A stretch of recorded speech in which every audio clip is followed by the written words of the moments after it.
안녕하세요. 오늘 저희가 살펴볼 자료는 조금 특별합니다. 네, 공주대학교 관광경영학과에 재학 중인 차대엽님께서 보내주신 기록들인데요. 아주 깊은 성찰이 담겨 있어요. 맞아. 이게 자료가 하나가 아니죠. 네, 이용근 교수님의 창직론 수업 세 과목을 듣고 쓰신 소가문 세 편, 그리고 여기에 영감을 준 방탄소년단의 UN, 또 에이펙 연설문. 그리고 마지막으로 교수님의 K-팝 데몬 헌터스 논평까지. 네, 얼핏 보면 정말 전혀 다른 이야기들인데 이걸 하나로 꿰어서 보내주셨어요. 정말 흥미로운 조합이죠.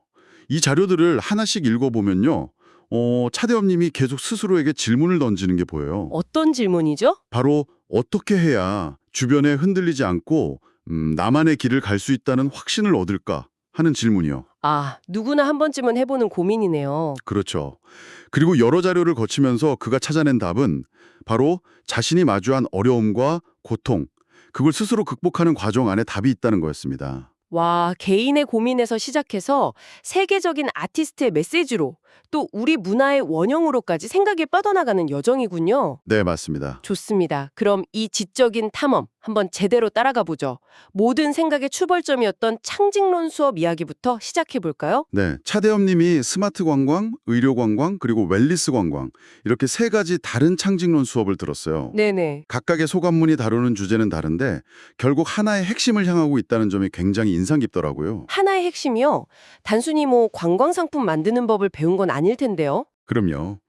세 편의 소관문 전체를 관통하는 교수님의 가르침은 머리로만 하지 말고 몸으로 움직여라. 아, 직접 부딪혀라. 네. 그리고 옛날 방식에서 벗어나서 완전히 새로운 판을 짜라는 것이었습니다.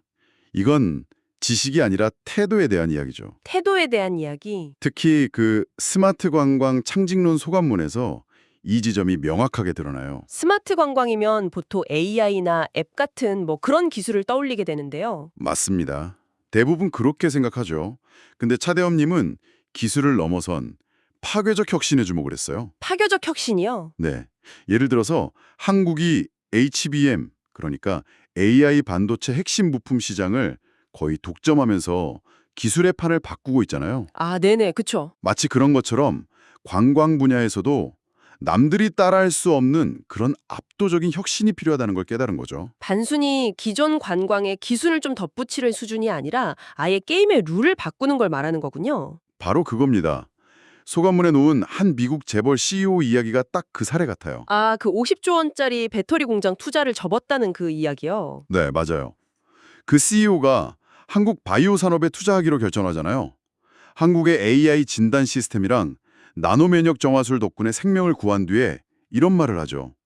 배터리는 전기를 만들지만 한국은 생명을 만든다. 와, 임팩트가 엄청나네요. 그렇죠. 차대엽님은 여기서 스마트 관광이 추구해야 할 가치가 단순한 재미나 편리함이 아니라 생명이나 회복 같은 아주 근본적인 테마에 있어야 한다는 통찰을 얻은 거예요. 그런데 그런 파괴적인 혁신이라는 게 말처럼 쉽진 않잖아요. 엄청난 고통이 따를 텐데요. 바로 그 고통이 핵심입니다. 고통이요? 네. 교수님이 이런 말씀을 하셨대요. 고통을 찾아다니면 세로토닌이 나온다. 와, 그건 정말 생각의 전환인데요. 보통은 피하려고만 하는데. 그렇죠.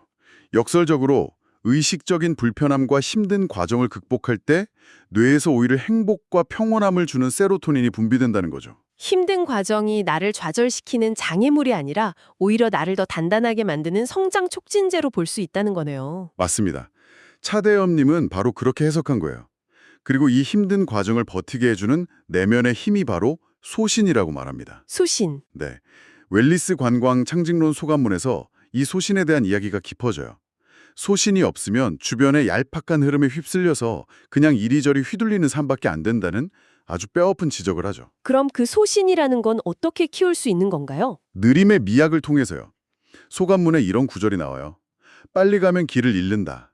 길을 잃으면 그냥 거기 머물러서 한번 돌아보라. 아, 속도에만 집착하면 본질을 놓치기 쉽다. 바로 그거죠. 특히 웰리스 관광은 고객에게 쉼과 느림을 제공하는 거잖아요. 네네. 근데 그걸 만드는 사람 자신이 속도전에만 매몰되어 있다면 그건 진정한 웰리스가 아니라는 깊은 성찰이에요. 방향성이 속도보다 중요하다는 거군요. 이 소신의 힘이 의료관광 창직론 소감문에서는 정말 극적으로 나타나던데요. 아, 실리콘밸리의 그 AI 전문가 다니엘 위버 박사 이야기. 네, 맞아요. 정말 영화 같은 이야기죠. 자신의 딸이 뇌혈관 기형으로 쓰러졌는데 본인이 개발에 참여했던 AI 시스템이 온갖 데이터를 분석하더니 생존 확률 9%라면서 치료를 포기하라고 통보하잖아요. 제가 만약 그 상황이었다면 정말 상상만 해도 끔찍하네요. 내가 만든 기술이 내 딸을 포기하라고 말하는 상황이라니. 데이터가 전부였던 사람에게는 세상이 무너지는 순간이었을 겁니다. 근데 그는 무너지지 않았어요. 어떻게 그럴 수 있었죠? 과거에 들었던 한 한국 의사의 말. 인공지능은 도구일 뿐 최종 결정은 사람이 내려야 한다는 말을 떠올린 거죠. 아, 그리고 데이터가 아는 아버지로서의 소신으로 한국행을 택합니다. 결국 한국 의료진이 데이터는 과거를 말하지만 환자는 미래를 만든다면서 수술을 성공시키고요. 와. 기술을 넘어서는 인간의 소신이 왜 중요한지 그냥 단번에 와닿는 이야기네요. 그렇죠. 차대엽님은 이 이야기에서 단순히 한국 의료기술의 우수성만 본 게 아니에요. 데이터를 신처럼 여기는 기존의 패러다임을 깨고 생명을 향한 인간의 의지와 소신으로 미래를 만들어내는 그 힘을 발견한 거죠. 그렇군요. 결국 세 편의 소감문을 통해 그가 얻은 건 고통을 감수하며 몸으로 부딪히고 그 과정에서 단단한 소신을 세우고 또 속도보다 방향을 중시하는 그런 태도였던 겁니다. 한 학생의 개인적인 성찰에서 나온 이 고통을 마주하는 태도와 소신이라는 키워드가 사실은 이미 전 세계적인 메시지가 되었다는 게 정말 놀랍지 않나요? 맞아요. 바로 방탄소년단을 통해서요. 네. 개인의 깨달음이 어떻게 보편적인 메시지로 확장되는지 완벽한 사례죠. 2018년 유엔 연설이 바로 떠오르네요. 리더 RM이 했던 말, 여러분 자신에 대해 이야기해 주세요. 당신의 이름은 무엇입니까? 무엇이 당신의 심장을 뛰게 합니까? 네. 이게 단순히 멋진 말이 아니었잖아요. 다른 사람이 만든 틀에 자신을 맞추려다가 목소리를 잃어버렸던 과거를 솔직하게 고백했죠. 바로 그 지점입니다. 어제의 실수했더라도 어제의 나도 나이고 오늘의 부족하고 실수하는 나도 나다 라면서 자신의 모든 부분을 사랑하게 되었다고 말하죠. 이게 뭘까요? 바로 창직론 수업에서 말한 고통과 실수를 피하지 않고 정면으로 마주하는 태도입니다. 아, 자신의 흠과 두려움까지 끌어안고 자신의 이야기를 하라는 Speak Yourself 메시지. 이건 소신을 찾아가는 과정의 세계적인 버전인 셈이죠. Speak yourself가 그냥 내 의견을 말해가 아니라 너의 모든 것, 심지어 너의 상처까지도 너의 일부로 인정하고 이야기해라는 훨씬 깊은 뜻이었군요. 그렇습니다. 그리고 2021년 유엔 연설에서는 한 발 더 나아가요. 네네. 팬데믹으로 힘들어하는 청년들을 길을 잃은 세대, 즉 로스트 제너레이션이라고 부르는 시선에 맞서죠. 그들은 청년들이 변화에 겁먹기보다 웰컴이라고 말하며 앞으로 나아가는 웰컴 제너레이션이라고 선언합니다. 아, 이것도 그 다니엘 위버 박사 이야기처럼 기존의 패러다임을 깨는 거네요. 위기 속에서 좌절하는 세대라는 프레임을 거부하고 오히려 변화를 환영하는 주체로 스스로를 재정의하는 거니까요. 정확합니다. 그리고 2025년 에이펙 연설에서는 K-팝의 힘을 비빔밥에 비유하는데 이게 또 아주 절묘해요. 비빔밥이요? 네, 비빔밥은 여러 재료가 그냥 뒤섞여서 정체성을 잃는 게 아니잖아요. 그렇죠. 각자 맛이 다 살아있죠. 맞아요. 시금치는 시금치 맛에, 고사리는 고사리 맛에 그대로 간직한 채 어우러져서 완전히 새로운 맛을 만들어내죠. 다양성을 존중하고 포용하면서 더 큰 가치를 만들어내는 힘. 단순히 섞는 게 아니라 조화를 이루는 거군요. 네, 바로 이 포용의 철학. 이게 다음에 이야기할 K-팝 데몬 헌터스라는 애니메이션의 서사를 이해하는 가장 중요한 열쇠가 됩니다. 자, 이제 정말 궁금해지네요. 학생의 성찰, BTS의 연설까지는 연결이 됐는데 이게 K-팝 아이돌이 악령을 물리치는 애니메이션과 어떻게 이어진다는 거죠? 솔직히 처음엔 좀 뜬금없다고 생각했거든요. 그럴 수 있습니다. 하지만 이용근 교수님의 논평을 따라가 보면 물음을 탁 치게 되죠. 오, 핵심은 여기서도 같아요. 어려움을 어떻게 극복하는가 하는 방식의 차이예요. 방식의 차이라면요? 우리가 흔히 보는 서구의 영웅서사를 한번 떠올려 보세요. 선과 악이 명확하게 나뉘고 주인공은 자신의 내면이나 외부의 악을 완전히 파괴하고 정복함으로써 승리합니다. 네, 그게 기본 공식이죠. 하지만 K-팝 데몬 헌터스는 완전히 다른 길을 갑니다. 어떻게 다른가요? 주인공 루미는 악령의 피를 물려받았다는 사실을 자기의 가장 큰 상처이자 약점으로 여기고 숨기려 해요. 네. 그런데 악령이 된 소쿠 친구 진우를 만나면서 변하죠. 진우를 없애야 할 악으로 보는 게 아니라 그가 왜 악령이 될 수밖에 없었는지, 그의 고통을 이해하고 사랑으로 감싸 안으려고 합니다. 아, 적을 파괴하는 게 아니라 이해하고 포용하려 하는 거군요. 맞습니다. 이것이 논평에서 말하는 삼재사생의 발현입니다. 삼재사상이요? 네. 하늘과 땅, 즉 음과 양이라는 두 개의 대립항만 존재하는 게 아니라 그 사이에 인간이라는 중재자가 있어서 이 둘을 조화시키고 포용한다는 세계관이죠. 아, 선과 악을 칼로 자르듯 나누는 게 아니라 그 둘을 모두 품을 수 있는 인간의 가능성을 이야기하는 거군요. 그렇죠. 그러고 보니 정말 비빔밥의 철학과 똑같네요. 네, 서로 다른 재료들을 파괴하지 않고 그 사이에서 조화를 만들어내는 것. 바로 그겁니다.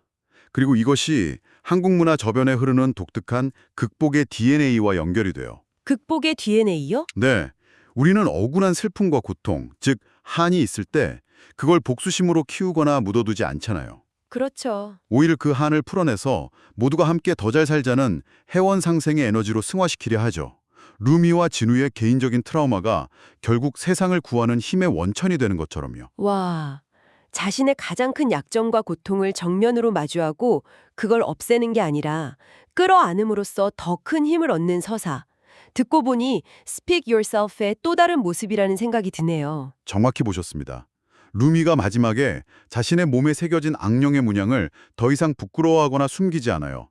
오히려 그것을 자신의 일부로 당당하게 드러내는 장면이 나옵니다. 아, 바로 그 순간 자신의 모든 것을 사랑하라는 BTS의 메시지, 그리고 고통을 통해 성장하라는 창직론의 가르침이 하나의 완전한 서사로 완성되는 거죠. 정말 소름 돋네요.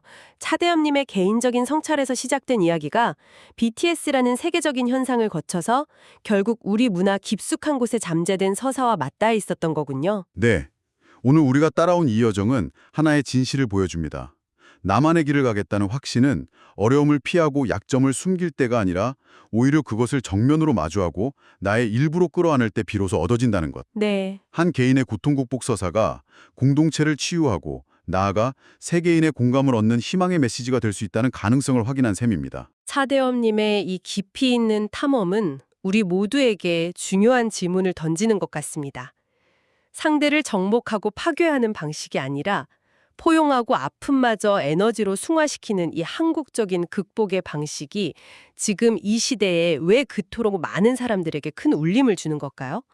어쩌면 우리가 다음 단계로 나아가기 위해 고민해야 할 지점, 바로 여기에 있는 건 아닐까요?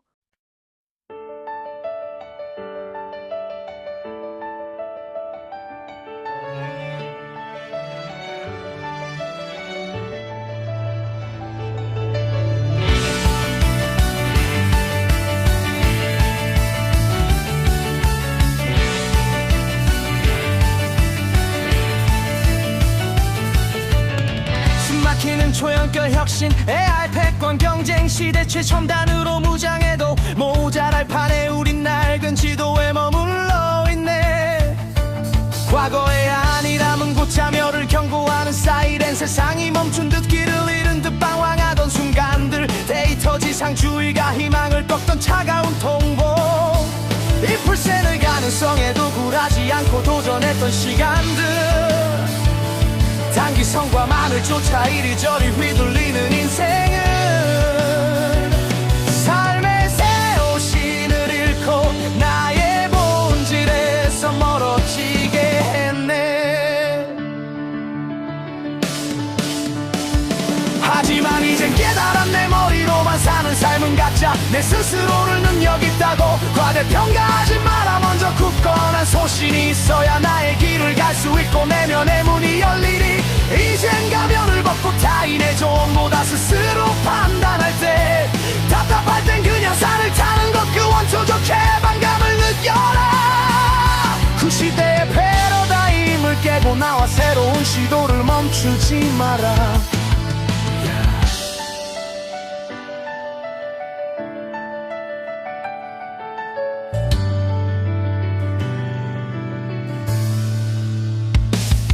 나는 로스트 제너레이션이 아니야. 우리는 웰컴 제너레이션. 변화에 겁먹지 않고 미래로 용기 내어 나아가는 그 자체가 아닌 생명과 회복, 근본적인 치유의 강력한 테마를 붙잡아 데이터를 넘어 인간의 의지가 미래를 만든다는 확신으로 절대 포기하지 않아 자생적 치유력을 일깨울, 모든 차이를 넘어 화합을 창출하는 황금 혼문을 열리. 진짜 능력을 원한다면 스스로 키워야 하니 머리로만 생각하지 말고 몸으로 움직여 고통의 현장을 찾아가라. 고통을 이겨내는 힘은 세로토닌, 이것이 회복 탄력성. 이난과는 나를 좌절시키지 못해 성장 촉진제일 뿐. 빨리 가려 하지 마라. 길을 잃으면 잠시 멈춰 그런을 돌아봐라. 속도보다 방향이 중요하기에 느림의 미학을 체득하고 내 주변을 살피며 흔들리지 않는 균형을 맞춘다. 코리아의 문화 DNA는 정복이 아닌 해원상생으로 극복하는 힘. 산산이 부서진 유리 조각에서도 아름다움을 찾는 치유의 과정. 루미가 자신의 상처를 끌어안고 진우를 사랑으로 감싸듯 우리는 증오가 아닌 사랑으로 모든 것을 포용하여 새로운 하나를 창조하네. 홍익인간의 정신으로 세상을 밝히는 집합, 데모넌 터수리의 소신 있는 방향성은 100% 생존을 가능하게 하는 내면의 힘. 모든 선택은 엔딩이 아니라 그 자체가 곧 변화의 시작이니 우리의 미래는 머리가 아닌 고통을 이겨낸 몸의 실천적인 움직임에 달려있고 서로에게 웰컴이라고 말해줄 수 있는